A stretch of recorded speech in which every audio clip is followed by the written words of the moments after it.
Welcome to the Extra Mile podcast. Un podcast bilingue qui vous permet d'approfondir vos idées, vos réflexions et même de nourrir vos connaissances. Every month, on a given subject, we provide access to that extra info you need. Soyez curieux et embarquez avec nous. Be ready to go the extra mile.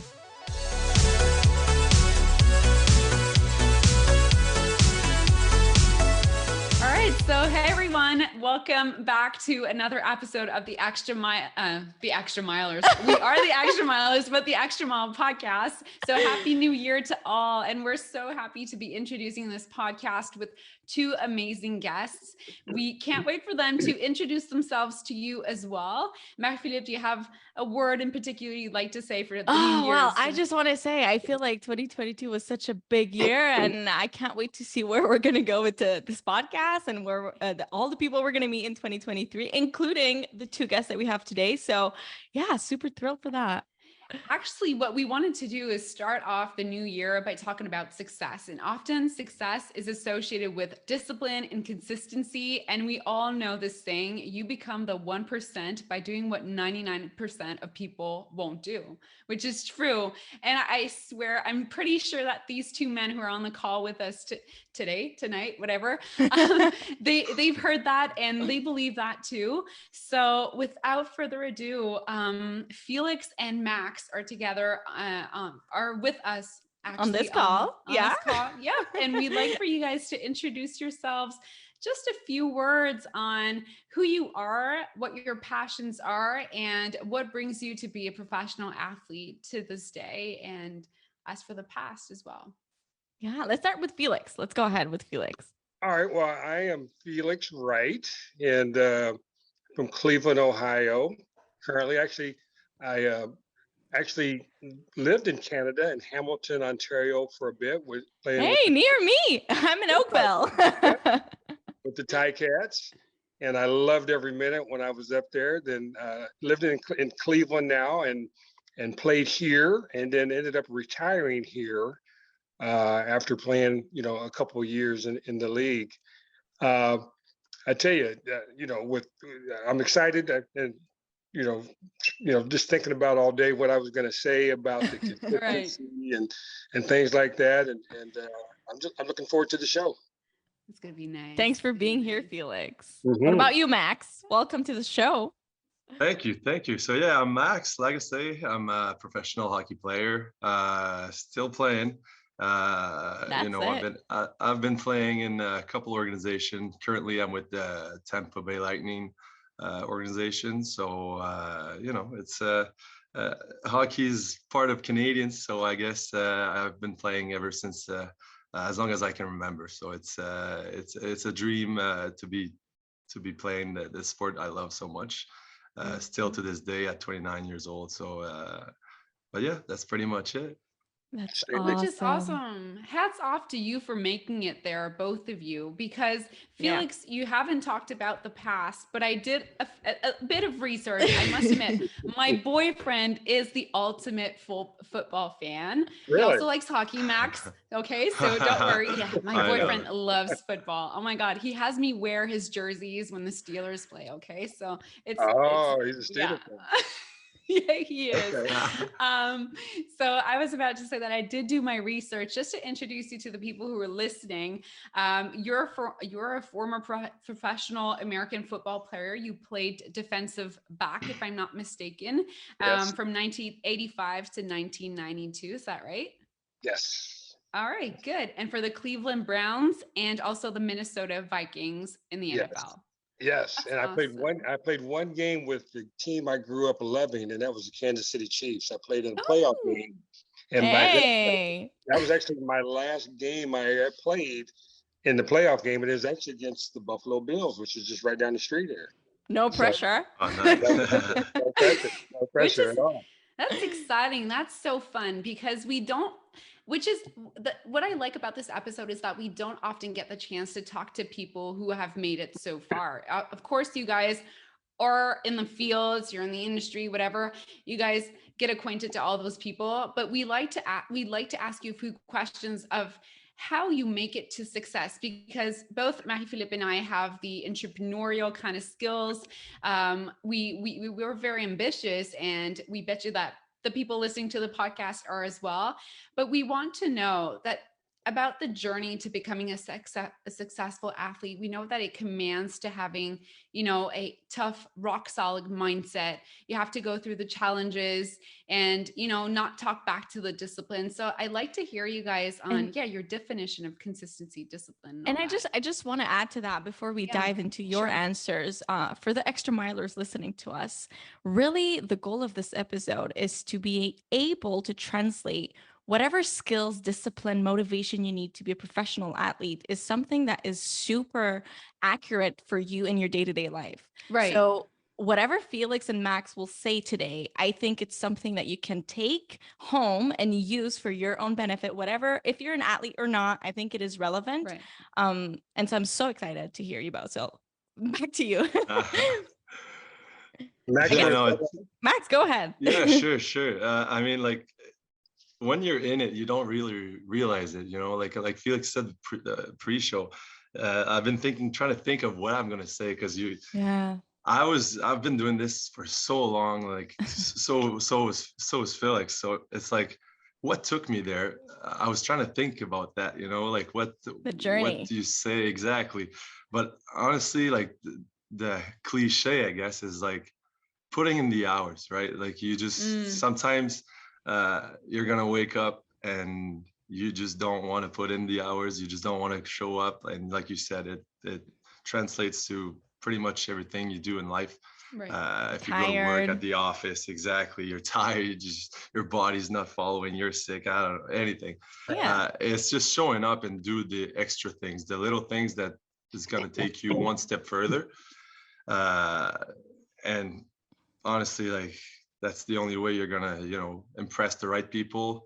And, if you just listen to you be a good student to the game of hockey, and for myself, and just put in the hours is the most important things. You show up with a good attitude. Oh yeah. Good things will eventually happen. I agree totally. I think that one of the probably the most important things, and one of the reasons why I made it, is because I always worked at my craft. Even from a young age, I grew up in a small town, rural town of about 10,000 people. So we didn't have a whole lot going on there, but I went to school at a Catholic school. And so I used to have to go to church 6 days a week. So, Monday through Friday before school, we went to church and we went through mass, and then we walked a block to our school.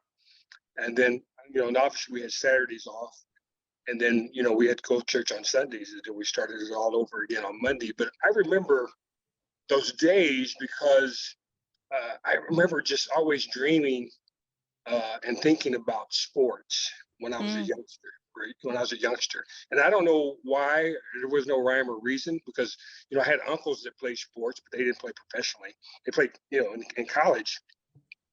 But I always thought, I said, what, I would always pray about it and say, hey, I really want to be a professional athlete. It doesn't really matter what sport, because I used to play them all. I played football, basketball, baseball. I ran track, and I just didn't really care. But when each season came along, I put in the work. It was football season, I lifted weights, I ran.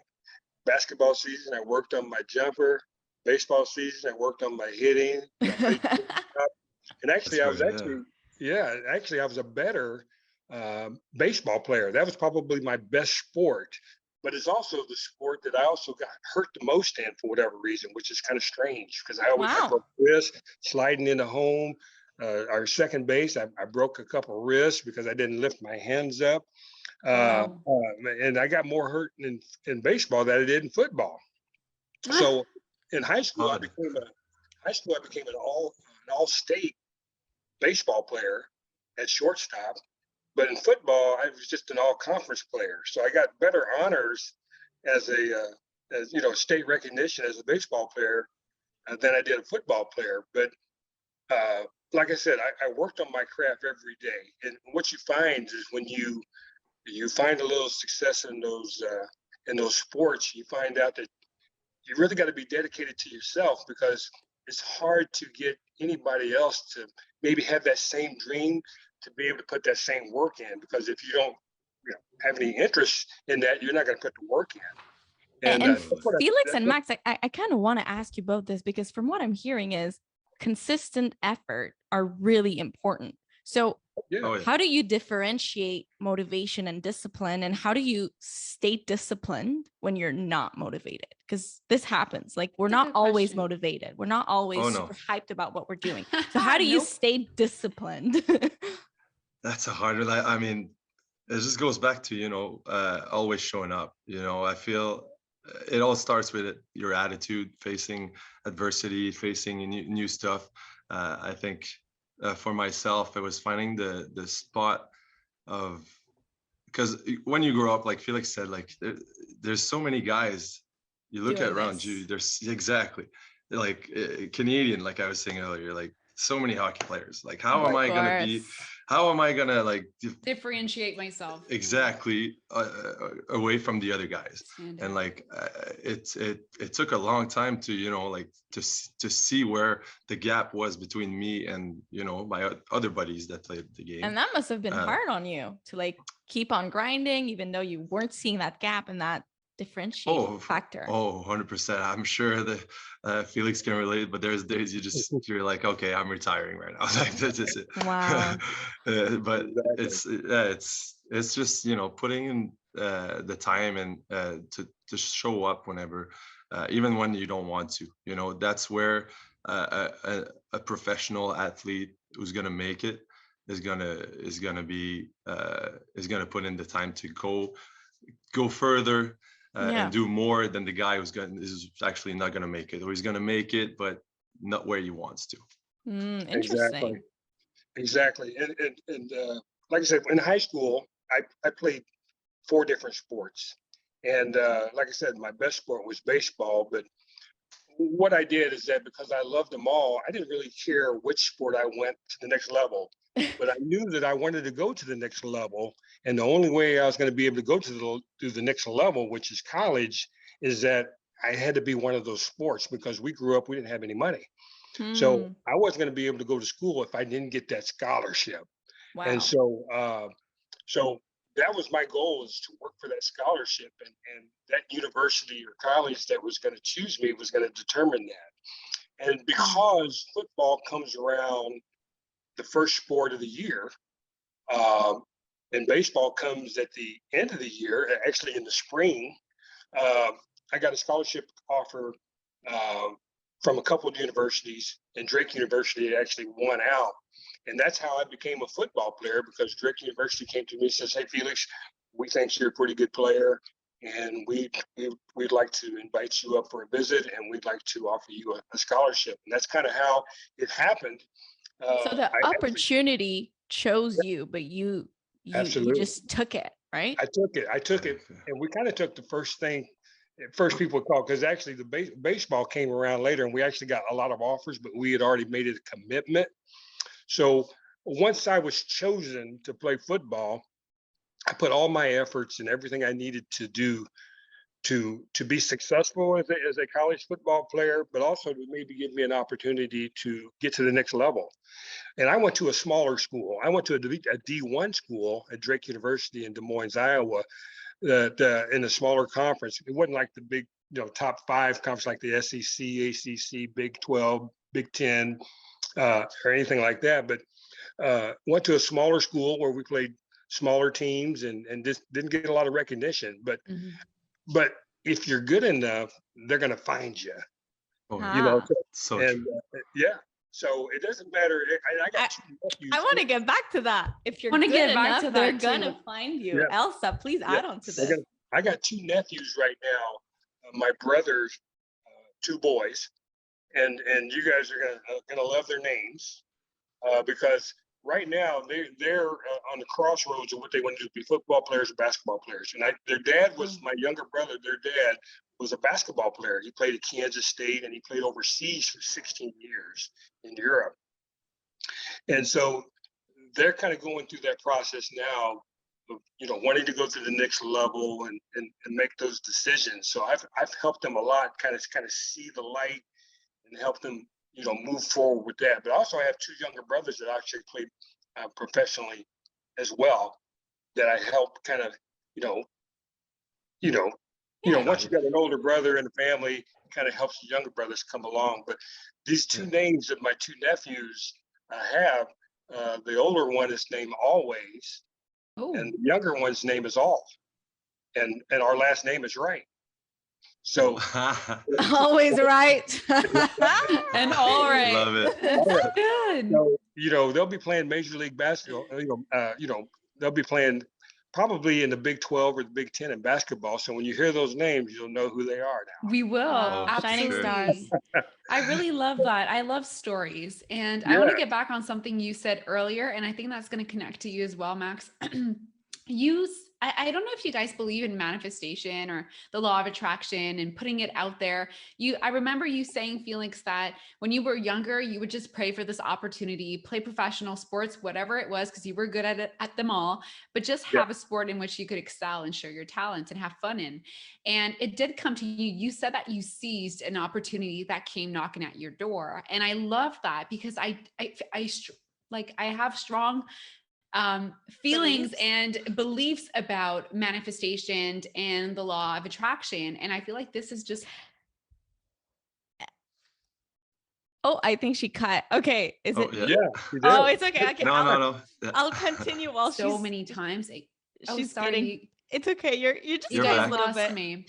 I'm back. Oh my God. We're talking about the universe and all that. So it's probably something spiritual messing with us, No, but I agree with what you said, Elsa. I feel like a lot of time there's opportunities coming our ways, and it's not exactly what we thought we wanted, but it's what we needed.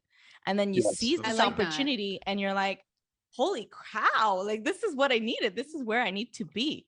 But it's it feels surreal sometimes. And I guess when you get chosen, like Max or Felix, when you get signed for the first time, it must be like, whoa, okay, this is real. Like I've worked so hard for this, and now like, do you get stressed? Do you want to probably take a step back and be like, I wanted this success, but now that it's at my door, I'm kind of really not scared. Sure I want it. Oh, it's definitely a shock at first. I want to say. I remember it's kind of like you said, with manifestation. Like I remember my first NHL game. It just came out of nowhere. I was playing in the minors, and then all of a sudden, basically the two goalies up there in Vegas, when I was with the Vegas organization, they just went down. So oh my God, I went from not having played a single game to having to play basically number one role. I was like, oh, you know what I mean? But sure. That's the break I needed, because that's when I realized, okay, maybe at that time, maybe I didn't have all the tools I needed to just, stay there, because obviously I would have stayed there if I did have it all. But that's the moment I needed in my career for me to believe in myself, for me to know that, okay, I'm actually doing something right, and I'm actually going in the right direction, This is inspiring, because I feel like when it gets challenging and you feel like you're stepping out of your comfort zone, that's when you need to put in the work, because this is the opportunity. Yes. And this, it comes to me too, because I am one to be entrepreneur, and I love, just doing business, and I have big ambitions and goals. And I love hearing this, because I feel like I can relate to that. And I'm waiting for this time where it's going to get really challenging, and you want to take a step back and be like, you know what, this is not for me, but this is the time to prove it to yourself that you can make it there, and that you have your your spot there, if I can say Absolutely. that. Totally. Yeah. I love that. I also feel like sometimes it comes with a bittersweet feeling. Like it's not related to sport. Recently, I signed my first full-time job offer, and I've worked for the past 4 years for that. Then I signed it, and I'm like, okay, what's next? Like, what's up? Always like, more. okay, You always want more. And it's kind of a drug. Like you always work for more, but I guess that's what keeps us going at the same time, right? Yeah, absolutely. That's all you want, right? Yeah, once you achieve something, you just, okay, what's next? What's the best? Where can I go from there? Where can I take this? Good. As long as you don't burn out, as long as you make sure you put your energy in the right places and that, you know, you keep some balance. And I guess I Yeah. want to ask both of you, Felix and Max, what kept you going outside of your passion and your drive to be a professional athlete? I'm sure there's like, you know, sometimes it's a family member, or sometimes Right. it's an external cause that keeps us going. Is there something like that for you that really motivated you or supported you through your Toughest athlete times, journey? Yeah. journey. Well, for me, I just know that, it's like I said, in growing up in grade school, just, understanding that I wanted to be, have an opportunity to be a professional ball player. And when you're growing up, or you figure it out down the road that, hey, we don't have a whole lot of money, you know? Yeah. So so as I grew up and as I got, went through high school, I gained that mentality that, I want to go to college, and I'd like to get a scholarship because that's the only way I'm going to go. Mhm. That's a And lot of then- motivation right there. And then once I get that opportunity, I want to be in position to, to make it easier for my parents. So my Yeah. parents had a lot to do with it as well, because I wanted to make them happy, but I also wanted to put them in better positions. And you hear a lot of athletes talk about that. Right. But it's true. Oh, yeah. One of the So first true, things yeah. they do when they make it is they buy their mom and dad a house or Yeah. a vehicle or whatever it was. And that's exactly what I did. And I was gonna say, I feel like in the US, I don't know Yeah. about Canada when it comes to that, because me too, my family is more like football oriented. Yeah. But it is a reality. Like a lot of young athletes, they strive to be professional athletes because they need that scholarship, they need that education, and They they need want to better provide for their family. Yeah. Absolutely. Absolutely. That's what it's all about. So when I Yeah. was chosen to play football, uh, our goals and expectations became bigger, because now, I got an opportunity to get an education, but I also got an opportunity to play the sport that I love. And the Mhm. only way that I was going to be able to remain to do that is that I got to stay dedicated to my craft, work on my craft, get better, and work my way into the lineup. Because as you go in as a freshman, nothing's guaranteed. No. But I was fortunate to where halfway through my freshman year, I was given an opportunity to play and was successful with it. And the reason why I think I was successful with it is because I was ready for that situation. Oh And my that- God, timing is so important that I Yes. want to mention, Yep. because sometimes we want to be successful. We're waiting on the right opportunity. We get an opportunity, we seize it, but it doesn't work for us. But I do Yeah. believe in timing for sure. Yeah. Oh, Oh, yeah. absolutely. Absolutely. And so that timing came where I got an opportunity to play, and it worked out. And I started halfway through the season, and then my remaining 3 years, I was a starter in college football. And it was something that was motivating.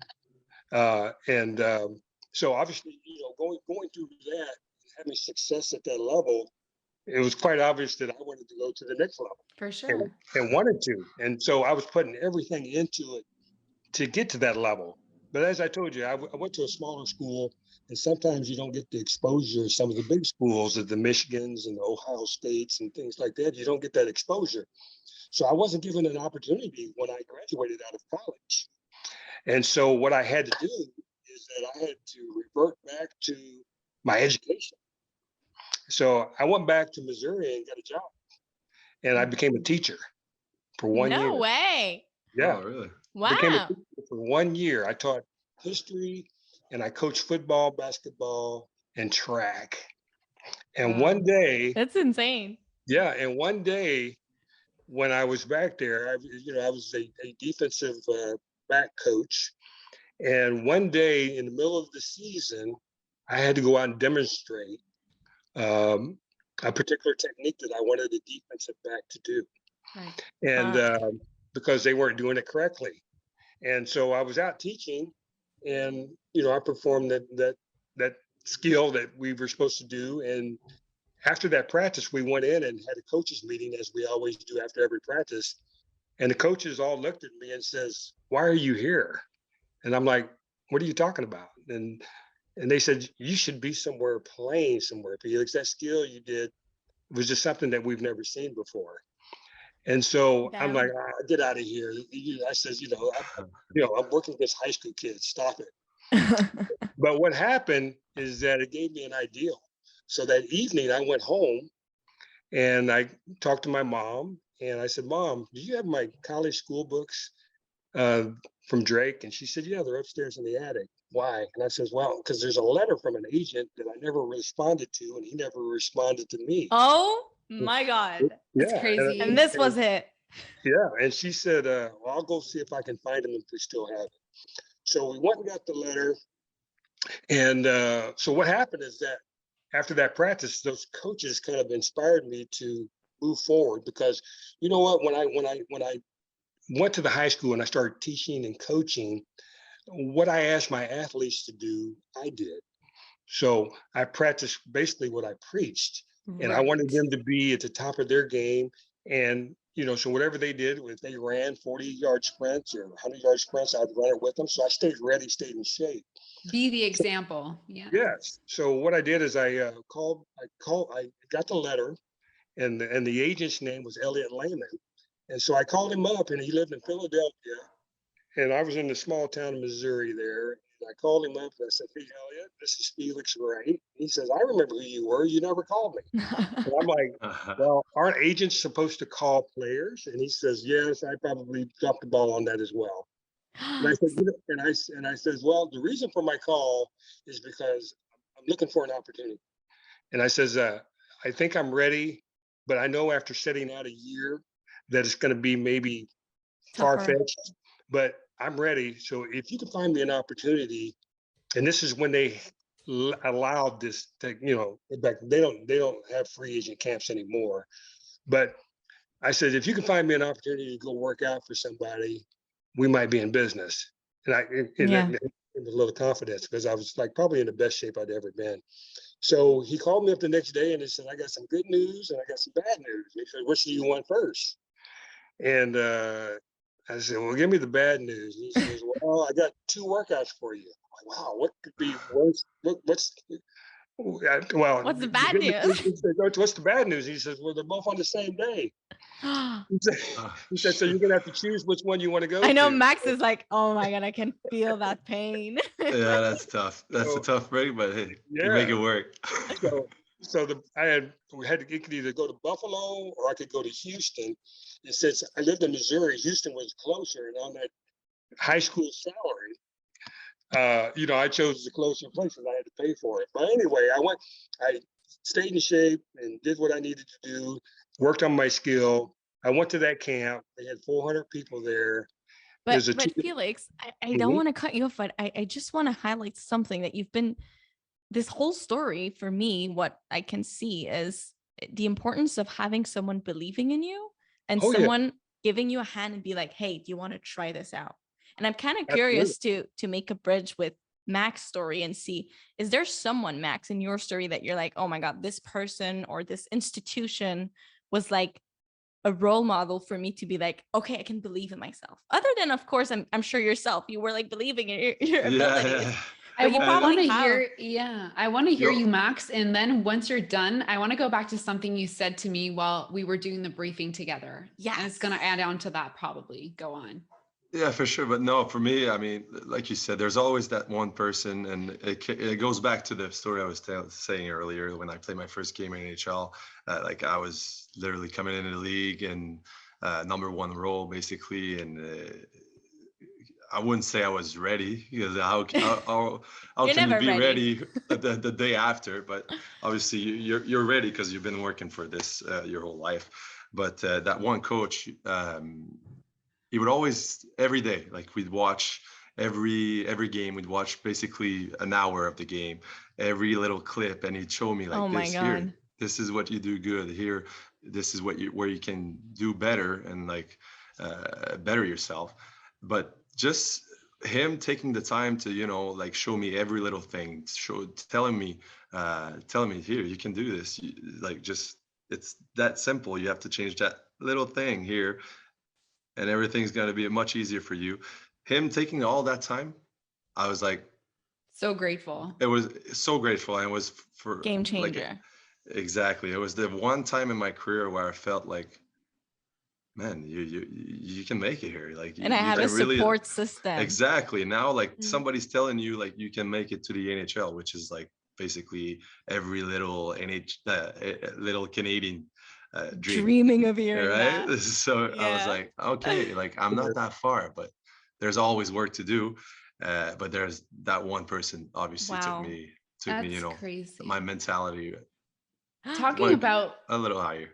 I love that. And talking about getting to the next level, while we were doing our briefing together, Max, you told me that one of the biggest things you have to work on to get to that next level is working on yourself. And I took a note, and you said you have to get to know yourself and take pleasure in the journey and getting to know the human that is behind every single one of those projects, and having those step backs that you need to have sometimes, and having probably emotional breakdowns or whatever it is, but Lots of it. having to discovering yourself and embracing it on your way to success. And I think that's so important to become a leader, or just to become the best version of yourself in whatever you do, and get to rise to that next level. Because sometimes there is a question of timing, and you feel like, I should be ready for this, I have all the skills that I need, but it's within that you have to work on, even though you have the huge 'Cause support system. So if the mindset's not there, probably, and I would say more specifically as an athlete, it is harder for your body to follow. If your head's not in the Right. game, your body's Oh, not in the the game. headspace. I feel Mhm. the game is like 90% right here. It's played Wow. right here. And like I would say, like that's from a goalie perspective, I would say, because it's such a mental game to me. I feel like that's where I got so much better with years, more mature. Obviously, you just think the game Yeah. differently. You Mhm. approach the game differently. You take it a little wiser, I want to say. But Mhm. like you said, honestly, to me, like all goes back to those first couple games or first couple years. Uh, to me, like I was grateful for the opportunity, but what made me look back and so feel proud of it was just to know that I was starting to learn a lot about myself, to learn a lot about me as an athlete, because I was put through situations that honestly, like you would have told me, this year you're gonna play your first game, or this year here's what's gonna happen. I would have said, nah, No like way. please. There's like please, like this is just it only happens in movies and stuff like that. A But pinch me when moment. exactly, oh, so many pinch me moment when it all came down to it. But when I looked back at it at the end of the season, I was happy of what what I had been able to learn about myself as a person, and I Yeah. feel like that's where my growth as a person and an athlete took off, and Wow. I took the next step. The next step was there, and I felt like everything was within reach, and that as an athlete, once you feel like everything's within reach, you already have that mentality of like working since you're a little kid. I feel like that's Mhm. when you're okay, now it's go time. That's where you're gonna go get your Yeah. contracts, your everything you The want. You were vision gets clearer. you were Yeah, mature. You were maturing. exactly. But sometimes you don't realize it, and then once you realize it, you go, okay, it's But we pretty take it for cool. granted sometimes, all these little tiny things we do here and there, all these Yeah. efforts, and you don't really know if you're ready until you meet that opportunity, you face that Oh, moment. exactly. And it's fascinating to see that, like, as much as for professional athletes, but also in our personal lives, or everybody that's listening right now, it's kind of like the same thing. You have to put in the effort, you have to be consistent, you have to stay disciplined, embrace your mindset, embrace their journey. And once you get that opportunity, and if the timing is right, you'll get it and you'll be ready for it because What a you've been nice working for it. recap. Yeah. Yeah. And I think since we're coming to an end for the episode, I'd like to Already? say, yes, what we could go on with this conversation for so long, but I know. I mean, what would be the best advice you could give people listening, whatever their ambitions or goals are, whether it be sports or anything else? What does it take to stand out?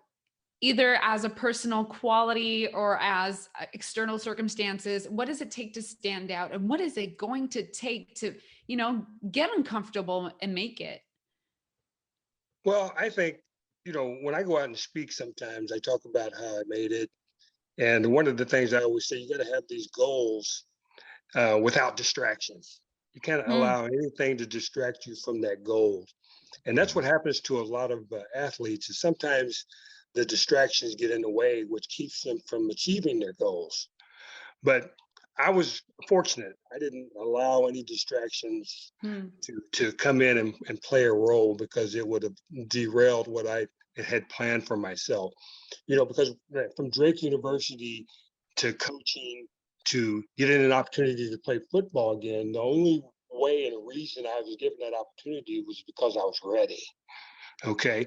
So I went into Houston and, went into training camp with them, with the Houston Oilers, but unfortunately didn't make that team. And so I was back at square one. But the next day I got a call from the Hamilton Tiger Cats saying, "Hey, you can come up and play for us right now." And I said, "I don't know anything about the CFL, but I'll give it a shot as long as I can play football." So came up the next day and went from being a teacher to a professional ball player to playing, my first game in a year and a half against the Edmonton Eskimos back in the day, against Warren Moon, who became a big star. And then, playing 2 more years after that and becoming an All-Star. So went from not playing to getting an opportunity. And the reason why I got the opportunity is because I stayed ready for that opportunity. Not distracted. And didn't get distracted, and I didn't allow any distractions to keep me from achieving my goal. Played well enough in the CFL to where it afforded me another opportunity to the NFL, which is my ultimate goal in growing up as a kid, is to play in the NFL. And so I really feel the only reason I was given that opportunity is because I stayed ready and I stayed focused on my craft. In your lane. For sure. Yeah. And I'd add to that, this makes me think sometimes what you're asking to the universe or just dreaming of doesn't come in the form or packaging that you're expecting it to come in. And it's going to bridge into different opportunities before you actually seize, the final outcome, which will never be final because you always have bigger goals.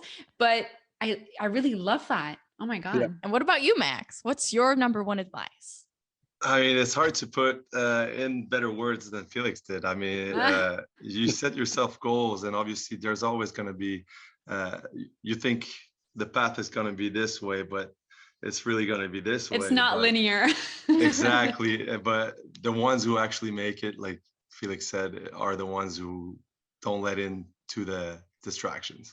And I would say, to me, it was to be a good person and to listen to everybody around, because I feel every step of the way, I met a coach or it was other players. Other players. You meet so many people, so many in different areas that are going to teach you something, and you're going to take all the way to your goal. A little advice. Stay humble. Exactly. So how about it's important to have a tough mindset, but it's also important to stay close to the heart. Right? Absolutely, yeah. I like that. Well said. Well said. I'm kidding. Wow. I honestly, this conversation is giving me the motivation I need to continue the next few months. It's crazy. Yeah. Same for me. I love that. You got to stay focused on the goal, a task. And I think athletes that make it to that level, the professional level, you got to stay focused on your craft and don't allow any distractions to come in and keep you from that opportunity. Because when that opportunity does come, I've heard so many athletes say, "Man, if only I was ready." Well, what were you thinking? Worst feeling. So if, that opportunity will come if you truly believe it will. And when it comes, you got to be ready. You can't miss that, because the opportunity isn't going to come but once. And if you miss it, then you're done. It's not coming twice. So put in I the have work. the Rarely yeah, comes I have the twice, yeah. feels in my stomach. Thank you so much for being part of the Thank show. you. Happy New Year's, Extra Milers, and we'll see you guys on another episode of the Extra Mile podcast. Thank you so much, Perfect. Max and Felix. Thanks, guys.